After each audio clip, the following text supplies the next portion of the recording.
할렐루야. 네, 모든 것이 돌아보면 다 하나님의 은혜라는 사실 우리가 함께 기억하며 살아갈 수 있기를 바라고요. 우리가 이 세상을 살아가면서 우리가 항상 자신의 일이 잘 풀리기를 원하면서 살아가죠. 우리는 이 세상을 살면서 내 일이 잘 안 풀리게 되기를 원하지는 않습니다. 누구나 다 내 일이 잘 풀리기를 원한다는 것이죠. 어려운 상황에 처하거나 난관에 봉착하기를 바라는 사람은 없다라는 이야기입니다. 사업을 하면 그 사업이 잘 풀리기를 원하세요? 아니면은 사업이 망하기를 원하세요? 잘 풀리기를 원하죠. 자, 그리고 투자를 하면은 혹시 뭐 여기저기 투자 같은 거 많이 하시나요? 투자를 하면은 그 투자한 금액이 많이 잘 불어나기를 원하시나요? 아니면은 그게 잘 벌리지 않기를 원하시나요? 불어나기를 원하시죠. 많이 불어나기를 원하죠. 그런데 아무런 이유 없이 그런 일들이 막 일어나면 좋을까요? 아무런 이유 없이 좋은 일이 일어나면은 얼마든지 좋다. 그렇게 이야기를 하겠지만, 그런데 아무런 이유 없이 갑자기 사전 설명도 없이 좋은 일들이 막 일어나요. 갑자기 길을 갔는데 10,000원짜리를 딱 줍습니다. 근데 다른 사람들이 나타나가지고 나를 막 데려가요. 좋은 집에 앉혀놔요. 그리고 좋은 옷도 막 입혀줘요. 그리고 맛있는 음식도 먹으라고 막 줍니다. 그리고 돌아갈 때는 이제 큰 수표도 한 장 쥐어주고 가라 그래요. 공이 뒤에 6개가 붙어 있어요. 좋으세요, 싫으세요? 좋을까요?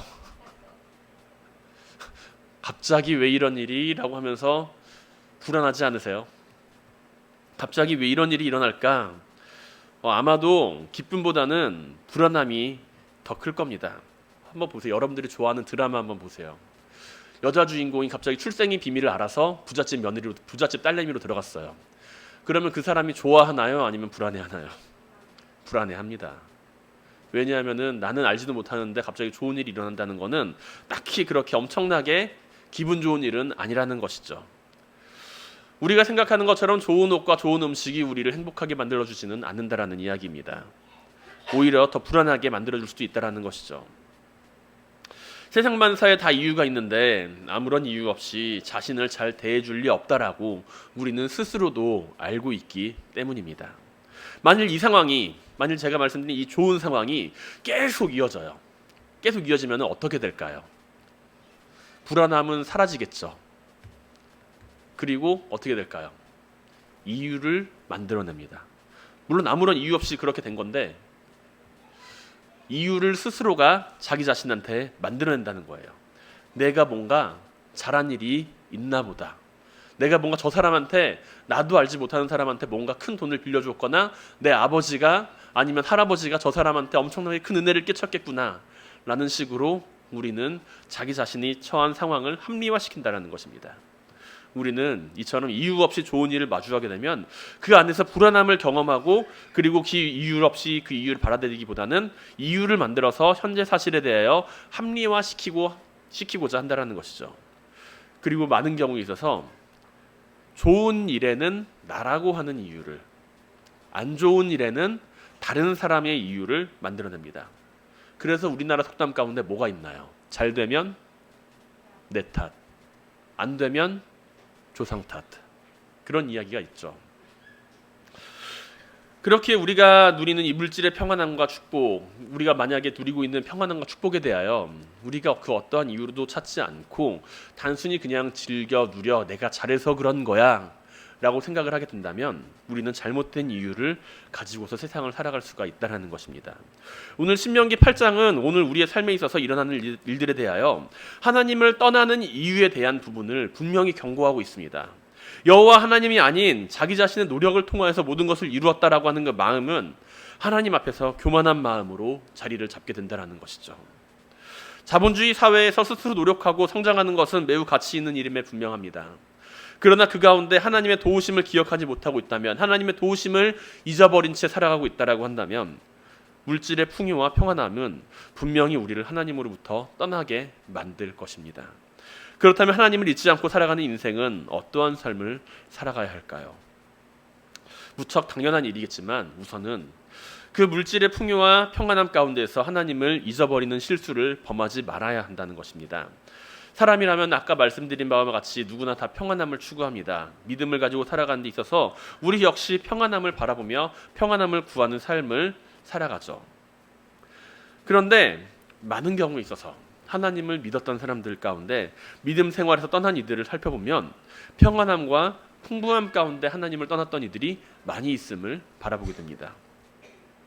하나님을 떠나는 이유가 두 가지가 있는데 두 가지 가운데 하나가 하나님이 내 기도 들어주지 않았을 때, 그때 우리는 하나님을 떠나요. 두 번째는 하나님께서 내 기도를 들어주셨을 때 우리는 하나님을 떠납니다. 아이러니하죠.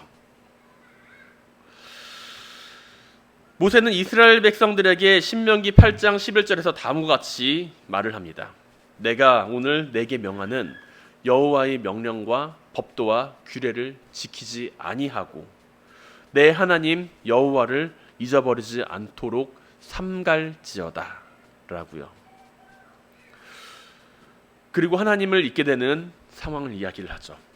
내가 가지고 있는 그 평안함, 내가 먹어서 배부르고 아름다운 집을 짓고 거주하게 될 때, 그리고 내 소와 양이 번성하여 내 은금이 증식되어 내 소유가 풍부하게 될 때, 그때 너는 하나님을 떠날 수도 있다라는 것입니다.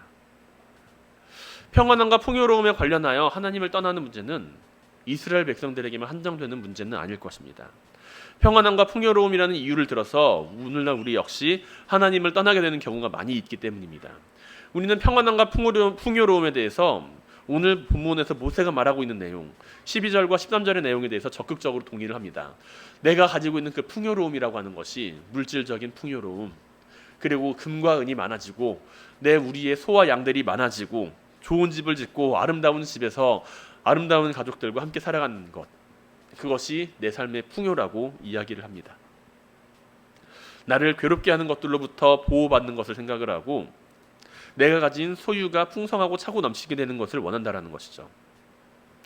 그리고 이것은 가나안 땅에 들어가게 될 이스라엘 백성들에게도 마찬가지였다는 것입니다. 그들이 원하는 풍요를 모세는 매우 잘 알고 있었다는 것이죠. 가나안 땅에 들어가기에 앞서서 그들이 기대하고 있는 것, 그들이 바라고 있는 것, 그들이 원하고 있는 것이 무엇인지를 모세는 잘 알고 있었습니다. 그러나 이 평안함과 풍요로움은 하나님이 주시는 평안함과 풍요로움과는 다른 모습이라는 것을 우리는 본문을 통해 알 수 있습니다. 오히려 일반적으로 생각하는 평안함과 풍요로움은 우리의 신앙생활에 있어서 올무로 작용할 때가 많이 있다는 것이죠. 우리는 하나님으로부터 멀어지게 만들 때가 많이 있다는 것입니다. 그리고 모세의 염려대로 이스라엘 백성들은 어떻게 되나요? 가나안 땅에 들어가서 결국에는 그곳에 있는 우상들을 섬기며 그곳에 있는 생활에 젖어서 하나님을 잊게 되는 모습을 성경은 기록합니다. 오늘 성경 본문에 등장하는 신명기는 우리가 지금 읽은 본문은요, 모세가 출애굽 이스라엘 2세대에게 해당하는 이들에게 한 이야기입니다. 그들에게 한 이야기예요. 출애굽한 이스라엘 백성들이 아니라 출애굽한 이스라엘 2세대에게 한 이야기입니다. 가나안 땅에 바로 들어가기 직전에 한 이야기라는 것이죠. 부모가 광야 세대에서 이제 저지른 잘못들에 대해서, 광야에서 저지른 그 잘못에 대해서 그 출애굽 2세대는 수없이 많이 들었을 것입니다. 그리고 나서 이제 광야에서 헤매면서 그들은 많은 고생을 하면서 하나님의 은혜를 경험하게 되었을 것입니다. 그리고 나서 이제 젖과 꿀이 흐르는 가나안 땅에 들어가기 전에 이스라엘 백성들은 기대와 열망에 가득 차 있었을 것이라는 것이죠. 출애굽 전쟁을 치러야 한다라고, 이스라엘 가나안 전쟁을 치러야 한다라고 하는 그 과업을 눈앞에 두고 있지만 하나님에 대한 믿음과 신뢰는 출애굽한 1세대에 비해서는 더욱더 강하고 더욱더 컸을 것입니다.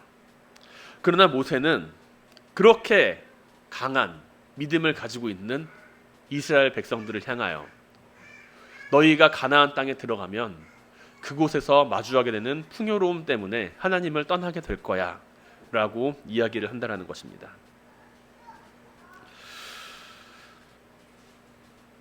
모세는 그들에게 있어서 하나님을 잊지 말라고 이야기를 해요. 너희가 하나님을 잊지 말아라 라고 이야기를 한다는 것입니다. 앞으로 그들이 가나안 땅에서 이루게 될 생활은 광야에서의 생활과는 전혀 다르고 하나님을 의지하지 않고서도 충분히 살아갈 수 있다라고 여기는 생활을 하게 될 것이기 때문입니다. 그리고 가나안 땅이라고 하는 그 축복된 땅, 약속의 땅에서 그들은 평안함과 풍요로움 가운데 하나님을 잊게 될 것이라는 것이죠. 왜냐하면 자신의 손으로 수고하고 자신의 손으로 노력하는 가운데 거두게 되는 양식들이 하나님께서 주신 만나를 잊어버리게 만든다라는 것입니다. 하나님께서 주시는 평안함과 풍요로움은 가나안 땅에서만 존재하는 것이 아니라 광야에서도 존재했습니다. 광야에서 경험한 하나님의 평안함과 풍요로움은 가나안 땅에서 거하는 이스라엘 백성들과 오늘날 우리들이 생각하는 평안함과 풍요로움과 비교한다면 다른 모습이었다는 것이죠. 온전히 하나님을 의지하는 가운데 가지는 평안함과 풍요로움이었습니다. 모세는 이스라엘 백성들에게 애굽 땅에서 종살이를 하던 너희가 만났던 하나님, 이스라엘 백성들이 인도하신 하나님을 잊지 말라고 이야기를 합니다. 이미 하나님께서 애굽 땅에서 종살이를 하던 이스라엘 백성들에게 해방시키심으로써 그 가운데 평안함을 허락하셨습니다. 광대하고 위험한 광야에서 불뱀과 전갈이 있는 그 위험을 지나게 하신 하나님을 기억하라고 말씀하십니다. 너희가 광야에서 헤맬 때 하나님께서는 분명히 너희 가운데 평안함을 허락하셨다는 것입니다. 반석에서 물이 나게 하신 하나님, 이스라엘의 백성들이 가지는 갈증과 목마름을 해결해 주셨지만 그 모든 것들은 이스라엘 백성들이 자신의 힘과 능력을 의지할 때 나타났던 것들이 아니라 온전히 하나님의 능력을 의지해야만 해결할 수 있었던 해결이었습니다. 굶주림 가운데 만나를 허락하심으로 풍부함을 누리게 하신 하나님을 잊지 말라고 이야기를 합니다. 이스라엘 백성들에게 만나라고 하는 것은 매일매일 거두어야 하는 양식이었습니다. 창고에 비축하지 못했습니다.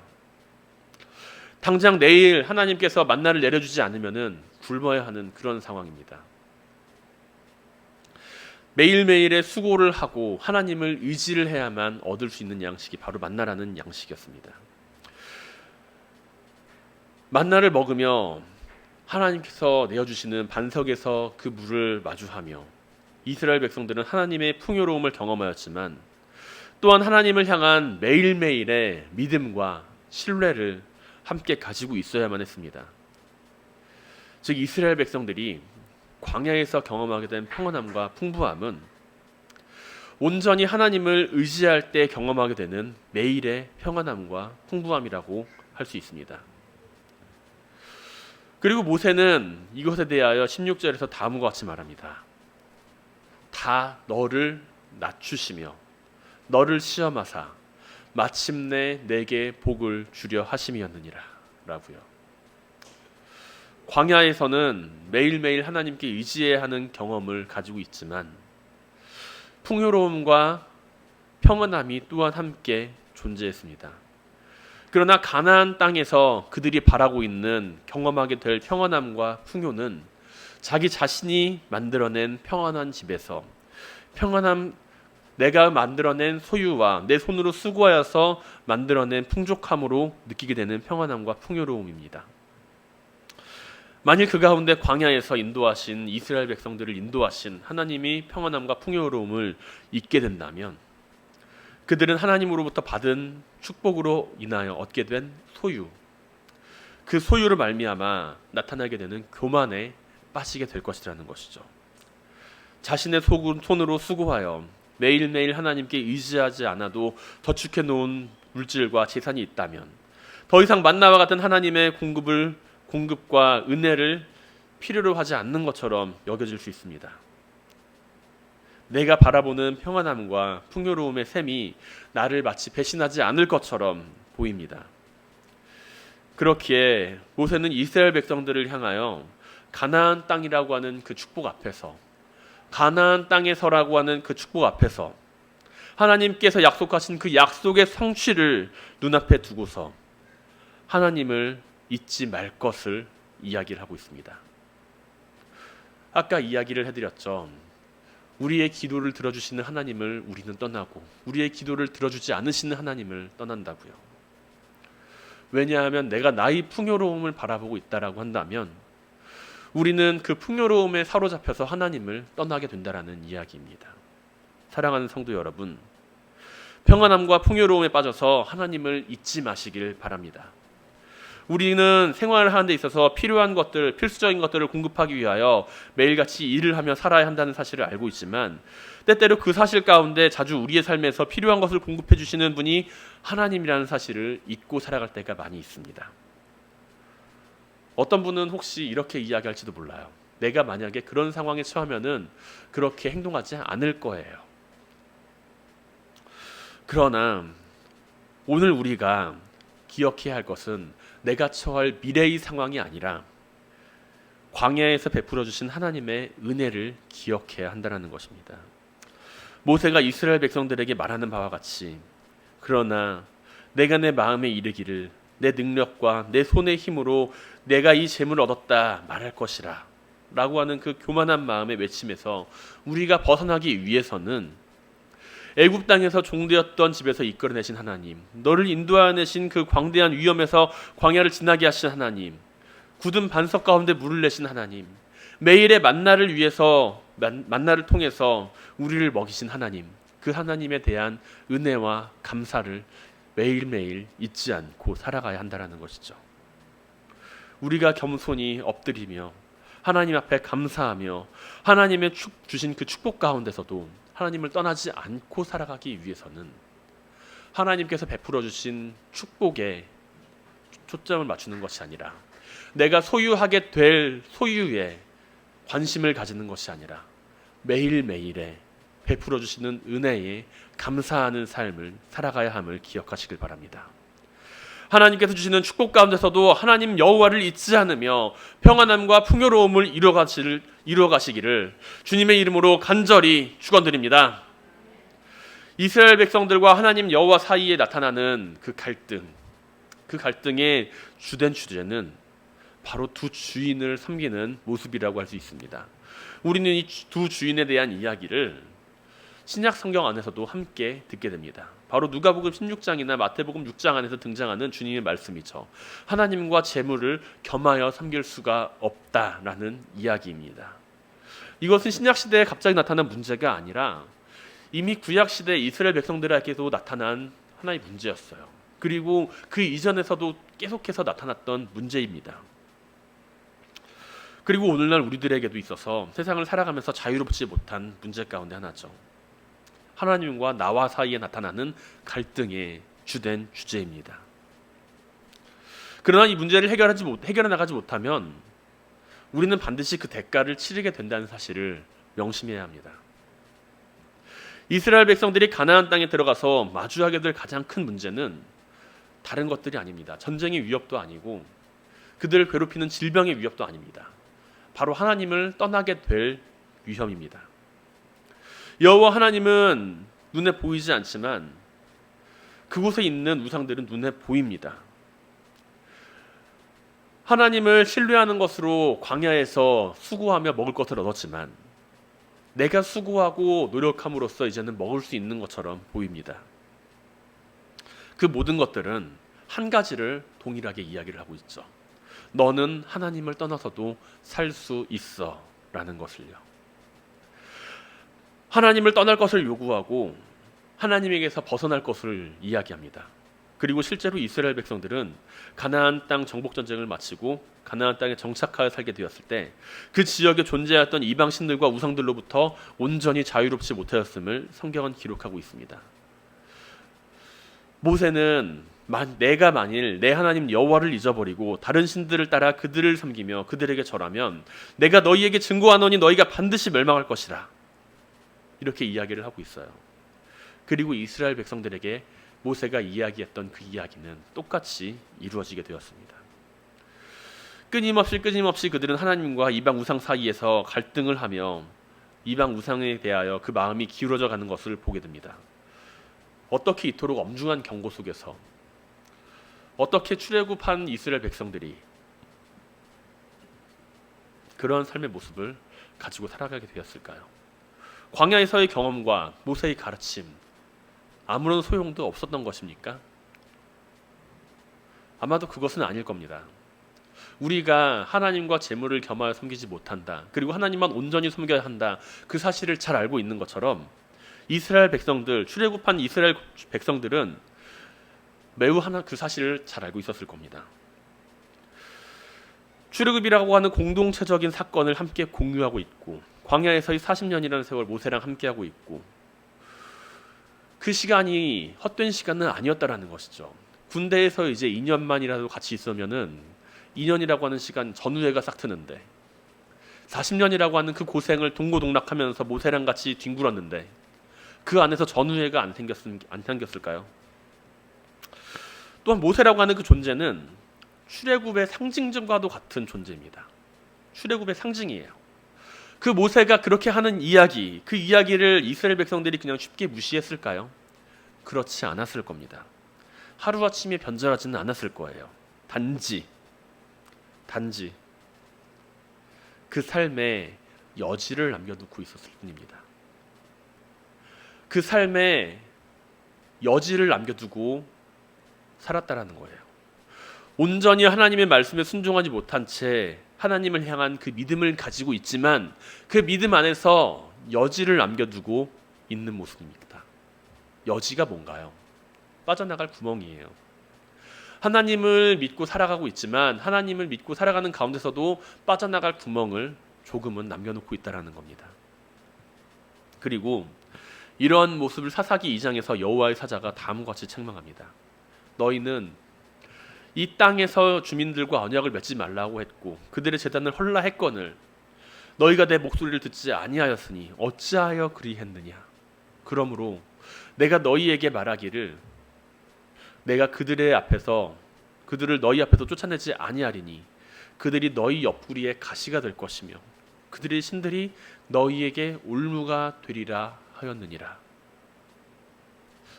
주의 사자가 내려와서 이렇게 이야기를 해요. 너희가 내 말 안 들었으니까 이제 그들이 너희 앞에서 그 우상들이 너희 앞에서 올무가 될 거야.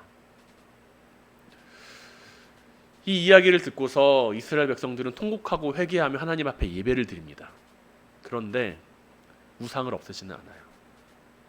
그대로 남겨놓습니다. 이방 신들을 쫓아내지 않아요. 그대로 남겨놓습니다. 여지를 남겨놓습니다. 어떻게 보면 매우 타협적인 믿음이죠. 온전히 하나님께서는 나만을 따르라고 했는데 알겠습니다 하나님 하면서 조금 남겨놨던 그 모습은 어찌 보면 타협적인 믿음의 모습이라고 할 수 있습니다.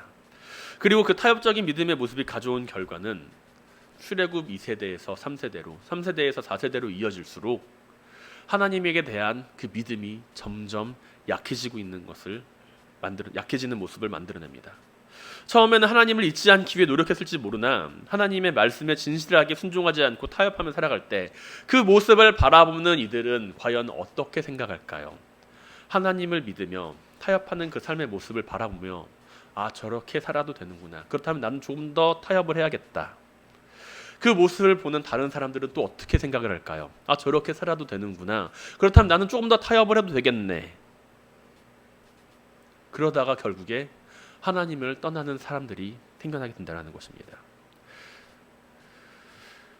하나님을 잊지 않는다고 말하고 하나님을 따르겠다라고 이야기하는 가운데 우상을 놓지 못하고 이방의 우상을 용납하는 그 모습 안에서 결국에 출애굽 2세대는 나름대로 여호와를 하나님을 잊지 않았는지는 모르지만 그들의 자손은 그들의 손자는 결국은 그들이 남겨놓은 우상 앞에서 하나님을 떠나는 모습을 마주하게 된다는 것이죠. 적당히 하나님을 섬겨도 된다라고 배우게 된다는 것입니다. 사랑하는 성도 여러분, 믿음의 유산을 온전히 이어가시길 바랍니다. 출애굽 이스라엘 백성들이 하나님을 향하여 가졌던 그 믿음이 없었던 것이 아닙니다.